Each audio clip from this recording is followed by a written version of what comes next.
languages include the German that's spoken in Germany and Austria, and then there's also the Northern German branch of the language, and those are your Scandinavian languages. So they would have spoken Old Norse, and this language branch includes Norwegian, Danish, Icelandic, Swedish, and so forth. So we had the Latin influence, we had the Viking influence. We had people coming up from France, the Normans. So Norman French.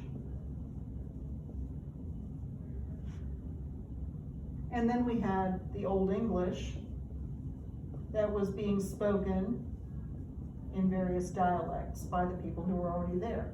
And all this mixed together. So we had Old English, which must be studied as a foreign language. If I handed you something written in Old English, you would not even immediately recognize it as English. You would look at it and there would be a few letters that we no longer have in our alphabet, and you would need a translator to read something in Old English.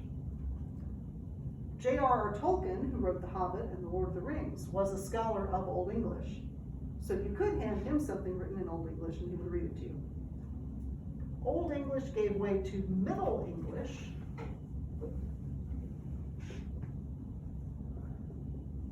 Middle English,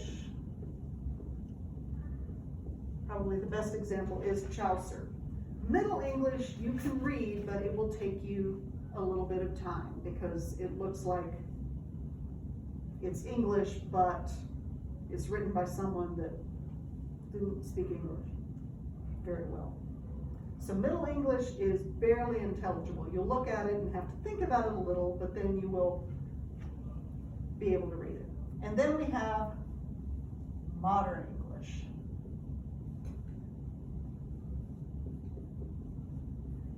Which of course is where we will spend most of our time, because Modern English includes Shakespeare, Milton,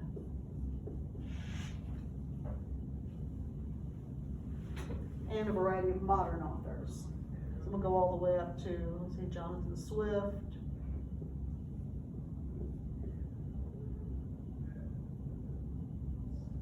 and then up to modern people even.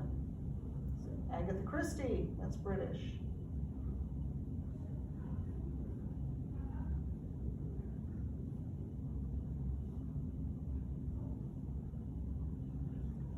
So modern English, you may not think of Shakespeare as modern, but Shakespeare is modern English.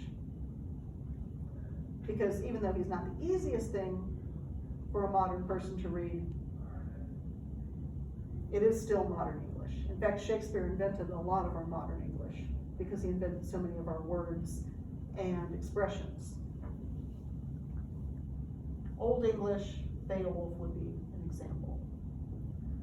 Which is why we're going to get all the same translation next semester when we tackle Beowulf. We're going to get the Tolkien translation, in fact. It's not what's used most often in the schools. They use the Seamus Heaney translation, but I read the Tolkien translation and I decided it was more beautiful, at least in my opinion.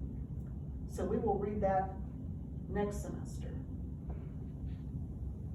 and spend this semester working our way up probably as far as Milton, and then we'll get into the later writers, all the way up to the modern period.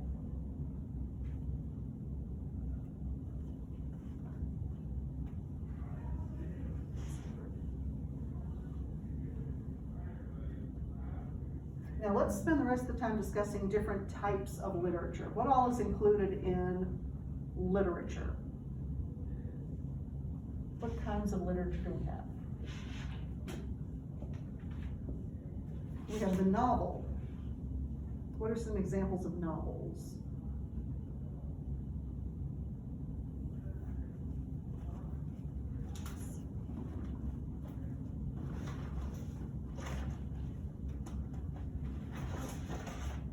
Here's a novel. A novel is in book form. It's long, it has chapters. It doesn't have to be very long, it could be. So novel is a form of prose. We have prose and poetry. So here's prose.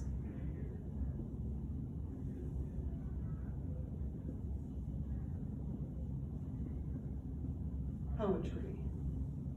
Poetry is written with a certain rhythm. It may rhyme, it may have alliteration. We'll study the different elements that make something poetry. A novel is prose because if it's not poetry, it's prose. What are some examples in the Bible of poetry and prose? Which books of the Bible might we consider poetry? Yes. Psalms, obviously, are songs, and they are poetic. Also the Song of Solomon or Song of Songs. What about prose in the Bible? That would be pretty much everything else, right? The book of Genesis is a book of prose. The book of Esther is prose. Now, what are some other forms of literature that are prose besides the novel? There's a Greensboro native named O. Henry, who is one of the best writers of a certain kind of fiction. Historical fiction? Actually, the short story.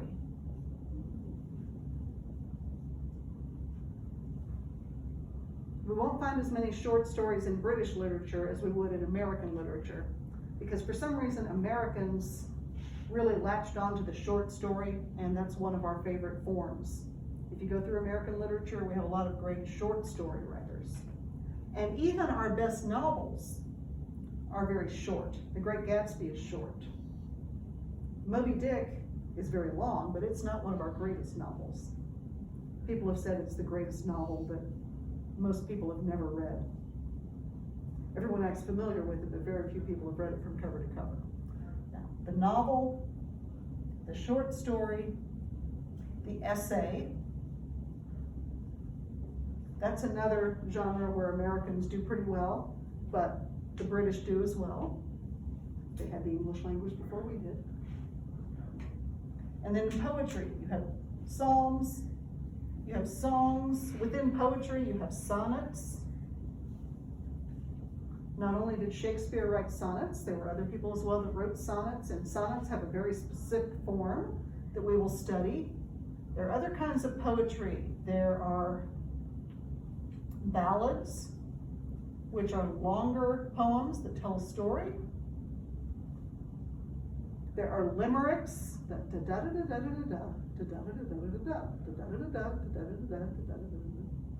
and so based on the rhythm, we can categorize all kinds of poetry. And then you have drama, and drama kind of is its own thing, but Shakespeare's drama is written in a certain poetic form, which we will study, called iambic pentameter. Anyone here ever heard of iambic pentameter? I actually didn't hear about it until I was an adult. I read it, but I didn't know there was a word for it because I studied engineering in college, not literature. I learned that later on as an adult. So Shakespeare's plays were written in a type of poetry. Now you also have plays that are written in prose, where you just have people talking normally to one another in dialogue. And there hasn't been any effort made to make it particularly amazing, like the St. Crispin's Day speech, or the balcony speech in Romeo and Juliet. And then there's another kind that I consider literature, and we will study some of this type. That is the speech. We think of speech and public speaking as a separate class, but we will take a few famous speeches, or maybe not so famous speeches, and we'll evaluate them as literature. What makes a speech an effective speech?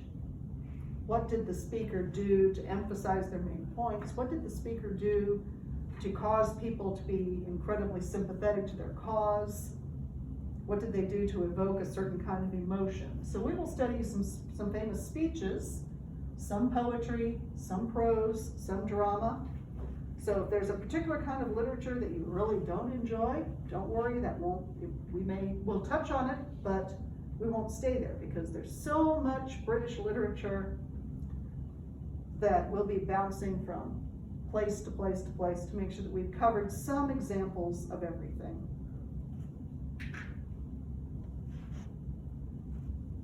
Some room here.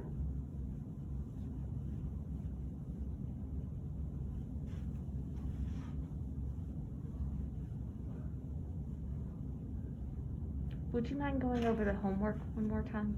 Yes, so here is the homework. You are going to go to your search bar on your computer. You're going to type in Purdue Online Writing Lab. Or you could just type in Purdue OWL.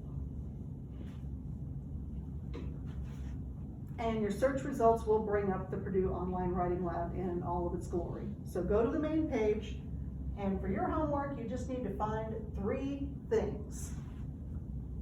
So just find 3 things on the website. It can be, I went to the page on descriptive essays. I went to the page on the research paper. I went to the page on MLA style or APA style. So write down those 3 things. That lets me know that you went there and you spent enough time there to poke around and get somewhat familiar with it. Because you're going to be using it.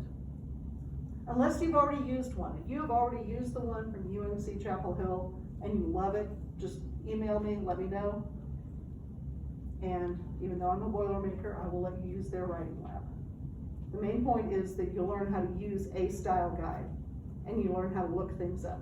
Because you're reaching the point in your high school studies where you can't just memorize everything. You need to understand things and you need to learn how to find out the stuff that you don't know, or how to find out the stuff that you know but you don't quite remember. Because that's how you live most of your adult life. You don't just remember and memorize everything. You learn things, and then once you know you've learned them, you know that in the future, if you need to use that knowledge, if you don't remember it, you can look it up. Knowing where to find things is just as important as knowing how to use the things once you find them. And if you have your British literature book, when it arrives in the mail, first thing you should do is read pages 2 through 13, which is the historical background on this Old English, Middle English period, and fill in the study guide that I've given you. And for remote learners, I will email the study guide so that it can be printed out. If you have a problem with your printer, let me know. Give me a call, give me a text, and I will mail it to you, or you can pick it up, or I'll deliver it. Or I can take a picture of it with the phone and send it to you. There are many different ways to do things.